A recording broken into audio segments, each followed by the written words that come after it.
started here. And of course you can flip through the book, but that's the point I'm trying to make about this painting is derived from that. And he was a devotee of Ruskin, of John Ruskin's work.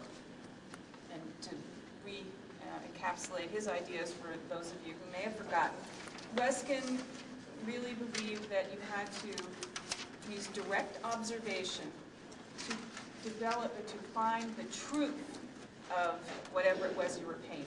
That was his goal and his idea for artists.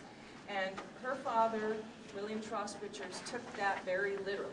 And he believed that in order to show the truth of the scene, he had to paint every leaf and every branch. Now, Anna, in some of her letters, and this is one of them is in the catalog, says that she just, at about the age of 20, she decided she just couldn't do this anymore, and she called it grinding.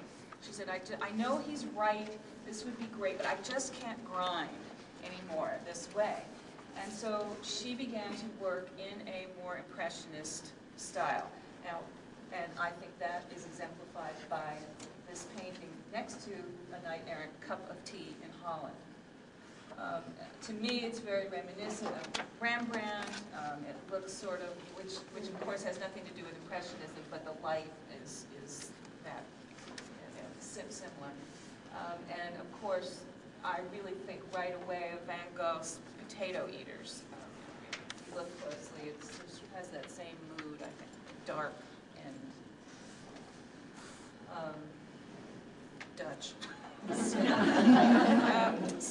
But what do we mean by Impressionist? Okay, as you probably all know, Impressionism was a pejorative term that was applied to the group of artists working in France who decided to break away from the Barbizon school at the end of the 19th century. And they did not use this term themselves, but it was so descriptive in some ways that it stuck. And why it was descriptive was that the people who were criticizing them at the time said, well, this is just this is an impression of what you would see if you actually looked at this scene, and what are they doing? It's all incomplete, and why do we have to look at this? And of course, today we enjoy looking at it, and that's the difference between no sales and millions of dollars. So that second one, yes, more than the Potato Eaters, reminds me more of Vermeer. Yes, because of the lighting. That too, yes, in terms of the lighting, certainly, but Vermeer was very careful to disguise his paint strokes, his brush strokes, and that's another hallmark of Impressionist style. You want the viewer to see the brush strokes, and you use the brush strokes to convey feelings of light and movement and depth and all the sorts of things that earlier artists and any realist artist tried to convey by using light and shadow and very small and hidden brush strokes and layering of colors and that sort of thing, so that it looked like a photograph. I mean, that your eye perceived it as if it was the scene in front of you, and that's not what the Impressionists were trying to do.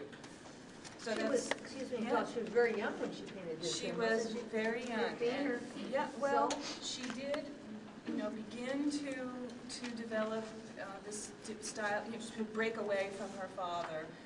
He started training her at the age of 7 or 8. So by 15, she was already accomplished, exactly. And I think she won her first prize at very early, while she was still a teenager.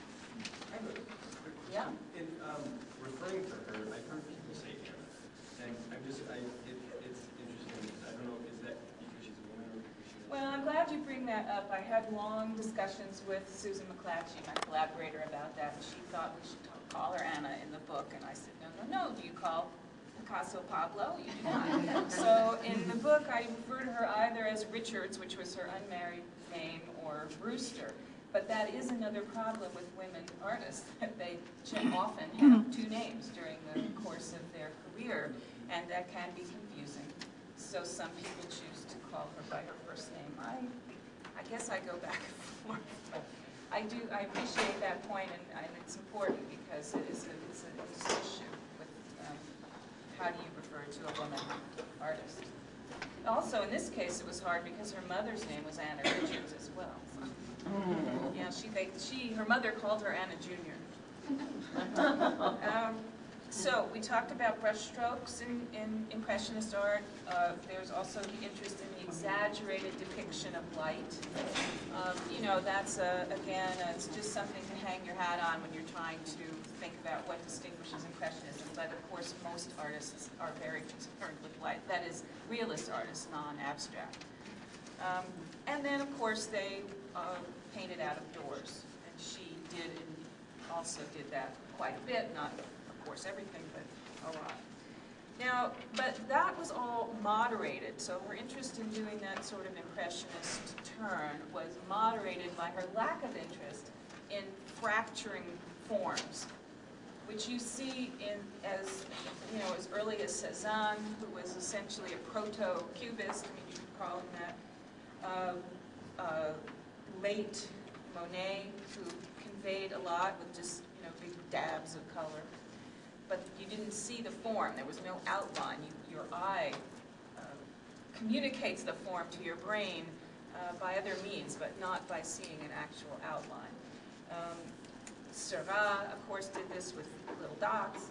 He formed figures and trees and all that sort of thing with little dots, not with outlines, which is the way that artists had done it earlier and how realist artists continue to work. So she was not interested in that kind of form fracturing. And in that sense, she was, and she was a realist. She really did want to give you the picture of the house, of the person, of the tree.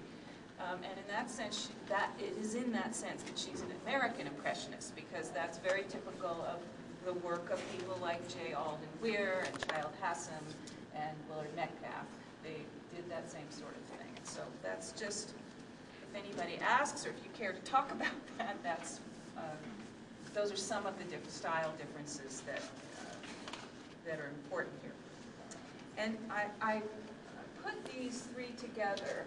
I'm particularly also, of course, interested in Steam Table, this third in this line, because it is such a departure. And it's a departure, as you'll see from the exhibition, from everything else that she did. Now, I'm convinced there must be more of those somewhere, but and that may be my next project, find them, but we haven't seen them. Now, and the other, of course, fascinating thing is that that was painted when she was 63 years old.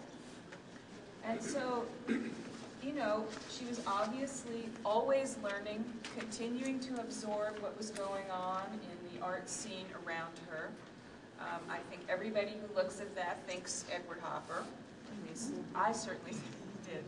And I think that's a brave and gutsy move for an artist in the later part of her life. It reminds you of some of the French posters, too. Mm-hmm. Yeah. 30s. And yeah, it's sort of a cafeteria, as you say, very American, sort of New York at night kind of thing. And as I mentioned in the catalog, there is another painting listed in one of the dealers called Metropolitan Pattern. And I just have this flash that it's sort of Mondrian-esque, and I'm hoping someday someone will find it, but there's no picture of it. Nobody knows has written about it. So I think she really was exploring and changing and vital as an artist throughout her life. Yes. Would she have seen some of Hopper's things I'm at sure the time she did this? She would have, I think. Or at least people who were painting in that style.